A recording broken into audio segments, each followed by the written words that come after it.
Alors, scouting UJK P2 contre école Anderlecht P1.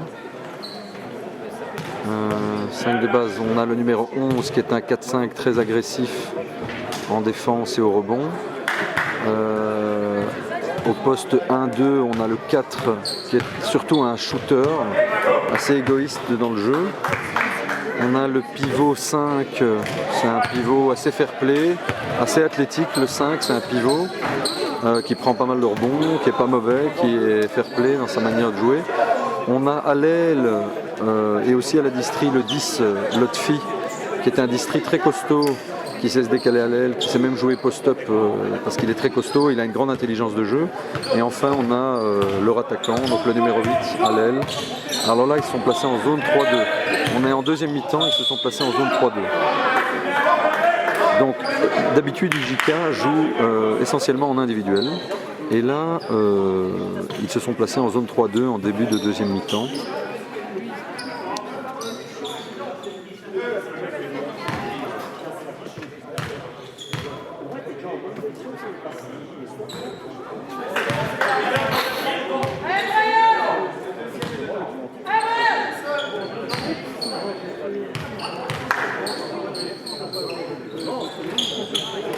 Oh là là. Alors, on voit que c'est Lotfi le 10 qui joue distributeur, donc c'est un distributeur grand et très costaud. Et le 4 qui est petit est essentiellement un shooter à 3 points, qui shoot très bien. Là, on voit leur système sur l'individuel. Voilà, et on isole le big man. Donc le JK, c'est avant tout une équipe d'expérience qui ne joue pas sur la vitesse et sur les exploits individuels. Elle joue sur l'expérience et la lucidité de ses attaquants qui prennent le temps de bien poser les écrans, de bien fixer dans la raquette, faire des feintes pour faire agir les jeunes de l'école P1 Anderlecht. Et là, en l'occurrence, le numéro 5, le pivot, était présent en rebond offensif à l'opposé. Alors, ils sont toujours en zone 3-2. Voilà. Il ressort. Alors, voilà. On trouve l'ailier. On coupe à l'opposé. On prend le double écran. Et on shoot. Alors l'autre fille, il sait mettre des 3 points, mais c'est avant tout un gars intelligent qui va provoquer des fautes de contact et qui va jouer dos à l'anneau en pénétrant ou en postant sur des gars plus petits que lui. Mais il sait mettre des shoots ouverts. Mais c'est avant tout un mec altruiste qui aime bien faire des passes décisives. Alors là, ils sont repassés en indive. Voilà, alors ils ne switchent pas sur les écrans en ballon. Voilà, on est reparti, l'autre fille qui distribue. On voit que c'est pas une équipe qui court. Il faut dire que Maxime Kutz, leur meilleur attaquant, n'est pas là. Et lui, c'est un vrai sprinter en contre-attaque, mais c'est dommage qu'il soit pas là. Alors, repli défensif du 5 qui fait tomber l'attaquant. Donc je disais que les menaces offensives de l'UJK, c'est avant tout le numéro 8, Lionel Silo. C'est un ailier qui court beaucoup en contre-attaque et qui shot à 3 points. C'est un gars en règle générale assez égoïste dans le sens qu'il prend ses shoots, il ne les refuse pas. Ensuite, il y a Maxime Kutz qui n'est pas là aujourd'hui, qui est un gars chauve, un chauve qui a coupé ses cheveux très courts et qui court énormément en contre-attaque, qui délaisse le rebond défensif pour jouer la contre-attaque. Et là, il n'est pas là aujourd'hui, c'est un peu dommage. Sinon, il y a Ferid qui est sur le banc, qui est le numéro 15, qui est un gars très polyvalent, qui s'est shooté, qui s'est drivé, qui s'est posté. Là, on a vu le changement du pivot numéro 5 qui a fait une faute et il a été remplacé par un pivot petit, le numéro 9, mais qui est très très bon au niveau du IQ basket et du placement. Il a l'air de rien comme ça, le numéro 9. Il n'est pas très grand, mais il a un bon placement et une très bonne science du rebond, que ce soit offensif ou défensif. Donc on voit que face à une équipe jeune qui a des systèmes ambitieux comme l'école P1, on voit que leur expérience fait capoter les jeux de pick and roll. Et c'est dans ce piège-là que nous, on ne va pas devoir tomber avec tous nos pick and roll. Eux, ils défendent bien là-dessus. Ah voilà, Lionel Silo qui pénètre et qui trouve le pivot. Et là, il n'y a pas d'aide défensive à l'opposé et c'est un panier facile. Pour l'instant, l'UJK gagne 40-31 contre une P1. Donc c'est clairement une P2 qui n'a l'air de rien comme ça, mais qui a les capacités de jouer le haut de tableau en P2 et d'emmerder les P1 comme c'est le cas pour l'instant. Alors, Des fois on dirait qu'ils jouent en zone, mais en fait ils sont en indiv, donc ils flottent beaucoup. Ouais, ça rentre cette fois-ci. On serre l'ailier, le petit 4, si on le laisse une seconde seul, il shoot. Alors là on isole le numéro 9 comme je l'ai dit, qui a de très bons mouvements de haut panier. Oh là là, mauvaise passe. Et...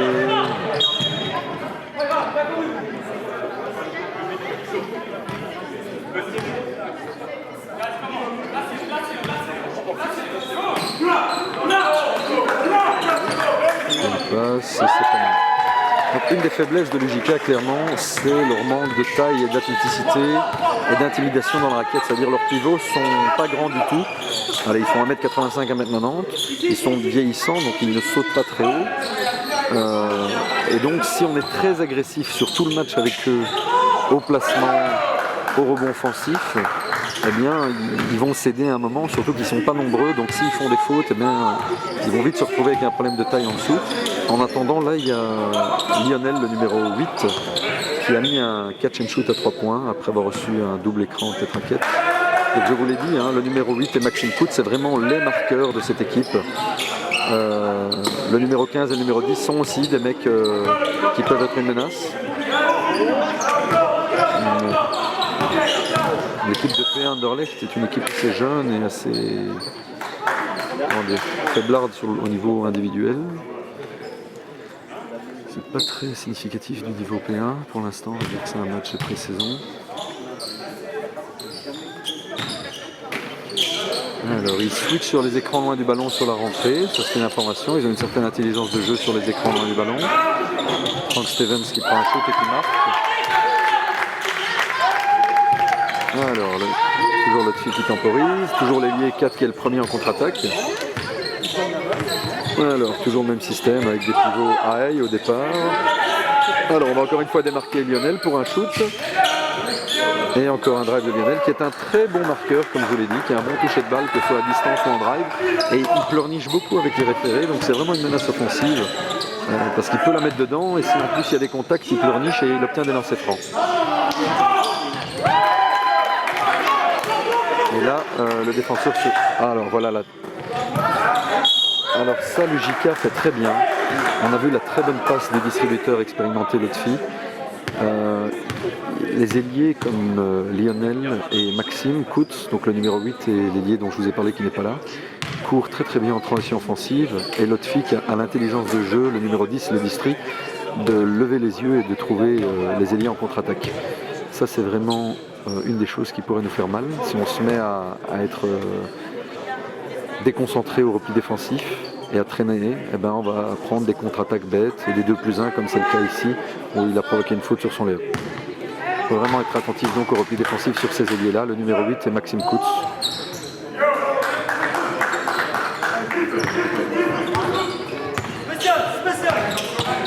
Alors là ils sont en indive. Ils sont en indive. Ça dribble beaucoup.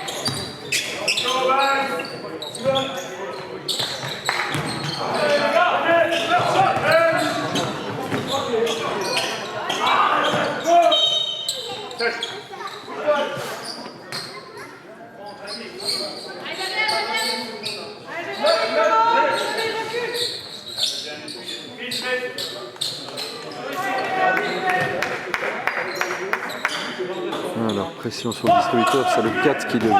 Là, ils sont rentrés dans le système. Donc, toujours les pivots high post, les deux pivots high post, démarquage de l'ailier à l'opposé, le distributeur revient. Et on va faire ce fameux double screen à l'ailier shooter qui va être responsable de créer du jeu. Là, c'est le 4 qui force. Le 4, il est très bon en shoot à 3 points. Il a l'air de rien comme ça, mais en tant que catch and shooter à 3 points, de spot-up shooter, donc une fois tout seul, si vous lui laissez 60 cm pour armer son shoot, c'est quelqu'un qui est une vraie menace. Par contre, une fois qu'il dribble, c'est pas un mec qui sait shooter après un dribble ou qui sait créer du jeu. Voilà, donc toujours le même système là. Et la bonne passe à rebond, toujours cette petite feinte et c'est un raté. Voilà, ça c'est un peu la faiblesse du JK, c'est qu'ils sont très malins, ils jouent juste et tout. Mais une fois qu'ils sont un peu usés parce qu'ils jouent depuis 7-6 minutes, allez, ils jouent depuis 6-7 minutes là, eh bien ils sont usés et donc ils se mettent à rater des choses un peu faciles. Leur secteur intérieur n'est pas très fort offensivement, hein. Si ce n'est peut-être le numéro 9, mais le numéro 11 et le numéro 5 sont avant tout des joueurs intelligents qui mettent des bons écrans, qui sont présents au rebond, mais il leur arrive comme ça de rater des choses toutes faites. La vraie force du JK repose vraiment dans ces joueurs de périphérie, hein, les postes 1, 2, 3, qui ont beaucoup d'expérience, qui jouent juste et qui savent appuyer là où ça fait mal dans les erreurs défensives adverses. Là on a l'autre fille qui nous fait un superbe striptease qu'on appréciera. L'autre fille, digne représentant des Tunisiens. Tunisiens qui naissent déjà à la base avec un désavantage structurel, je dirais, d'être tunisiens et on les remercie de continuer à se battre néanmoins dans la vie pour exister. Petit clin d'œil à notre ami Lotfi, un peu le grand frère de tous les basketteurs de Bruxelles qui se respectent. Bref, ça c'était la petite accolade pour meubler un temps mort qui ne sert à rien. Alors on remarque que Ferid, qui est un très bon joueur, le numéro 15, est toujours sur le banc, il n'est toujours pas monté. Donc on laisse le trio, le 8, le 10 et le 4 sur le terrain. Ils ont joué déjà 6 minutes dans ce troisième quart-temps. Et l'UJK qui mène toujours de 6 points, 46-40, face à une équipe de P1 qui est l'école d'Anderlecht. Alors, qu'est-ce qui se passe là? De lancer.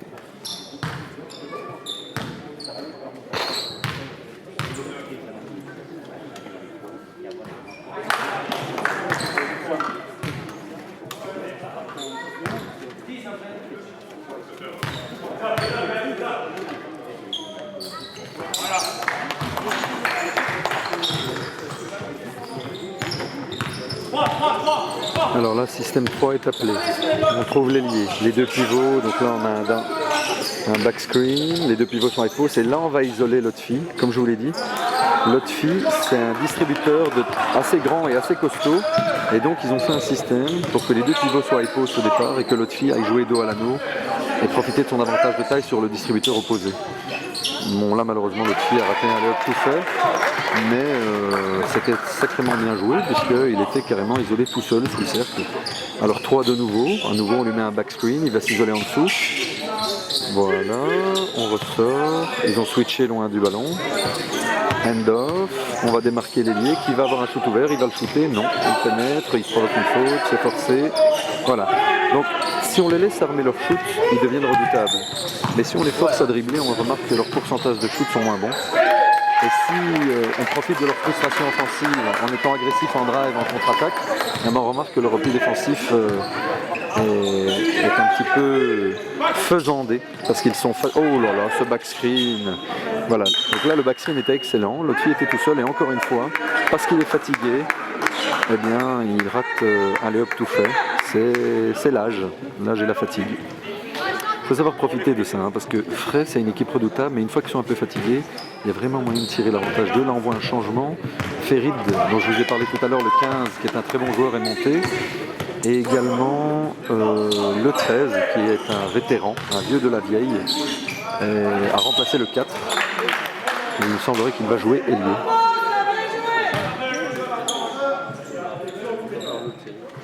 On observe également à l'arbitrage Olivier Lahaye. Olivier Lahaye, présent un peu partout dans le Brabant en tant que coach et arbitre maintenant. Dévoué et passionné au basket. Premier grand chauve de notre génération. Ça a été vraiment le mec qui a ouvert la voie de la calvitie dans la génération des mecs des années 80 du basket. Et il l'a toujours assumé et pour ça on le respecte. Alors là on observe que Ferid, le numéro 15, joue distributeur, qui est aussi un grand distributeur, hein, presque 1m90, très costaud. Et voilà, ils sont fatigués. Ça fait 8 minutes maintenant qu'ils jouent dans ce carton. Ils sont fatigués, donc ils ne se replient plus. Dès qu'ils ratent un shoot ou qu'ils prennent un shot un peu précipité, ils ne se replient plus et donc il y a des contre-attaques. Et ça, c'est vraiment le gameplay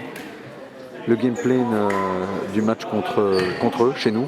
Il faudra être très dur défensivement pour les frustrer, pour les fatiguer Et une fois qu'ils sont frustrés et fatigués offensivement, ils ne reviennent plus en défense. Et nous, à ce moment-là, on peut imposer notre athléticité, notre vigueur et notre jeunesse en contre-attaque.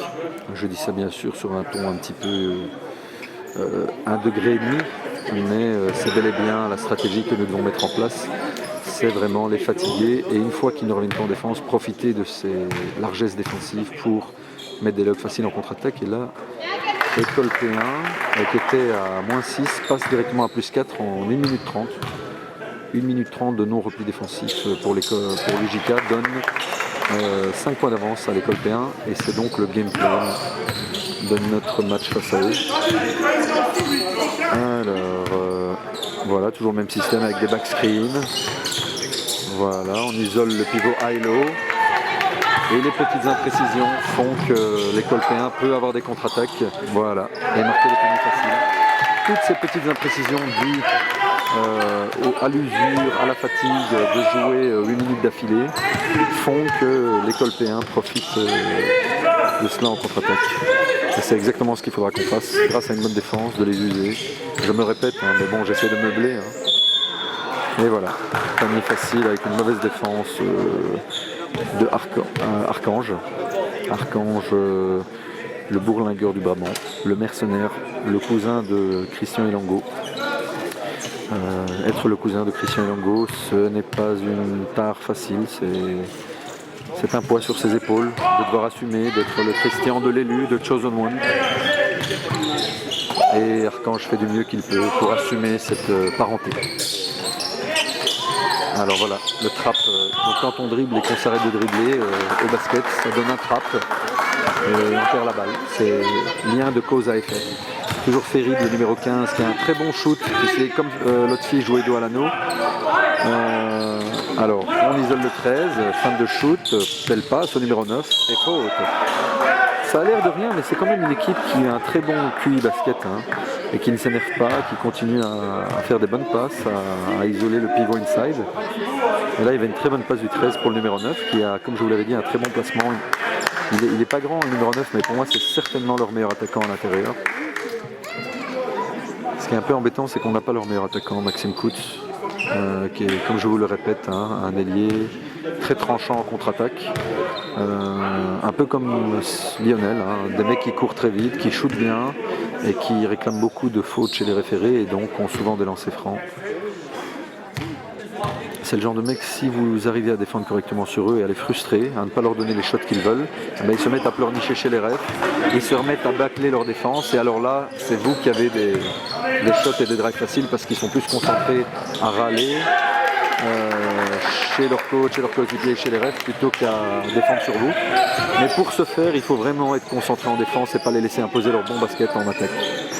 Voilà le 9 là qui prend un shot un peu en première intention. C'est un pivot, mais il peut shooter à distance. Ah, la auto-paire de balles du 23. Le 23 de l'école européenne. Ouh, 3 pas. Armand, le Hokage du basket brabançon, le Hokage, le vénérable, réclame un non-marché, mais il y avait bel et bien 3 pas. Nous mettrons ça sur le compte de l'âge. Petit turnaround jump shot qui n'existe pas. Ce turnaround jump shot n'est pas réel. Ouh, superbe deuxième trailer et beau panier. Je crois que Cédric n'est toujours pas descendu. Le numéro 11 n'est toujours pas descendu, il a son temps de jeu, ainsi que Lionel. Le numéro 11, c'est vraiment le bagarreur, c'est un gars qui connaît le basket, mais quand il s'agit de donner des coups, en se mettre au rebond, en défense, le mec va vous donner 1 million de coups que l'arbitre ne verra pas pour vous faire sortir de votre match. Donc soyez avertis, ne soyez pas surpris de prendre des coups un peu vicieux. C'est un peu une équipe comme ça qui a l'expérience de mettre le coude là où il faut, quand il le faut. Donc tombez pas dans le piège et je dirais même répondez-leur par la même agressivité positive au niveau du placement, etc. Il reste 30 secondes dans ce troisième quart-temps et l'école P1 est à +5.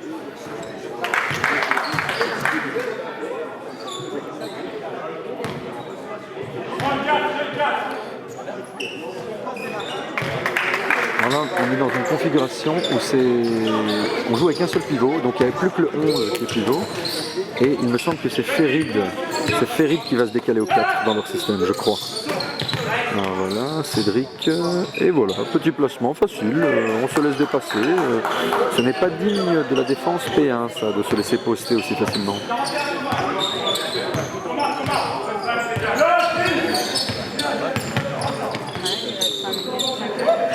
Il reste 3 secondes, 2, 1, et rien du tout. On remarquera la partialité de Olivier sur ce coup de sifflet. Il siffle une faute au fils de son grand ami, Raymond Temmermans. C'est clairement du favoritisme. Je fais un petit clin d'œil à Olivier.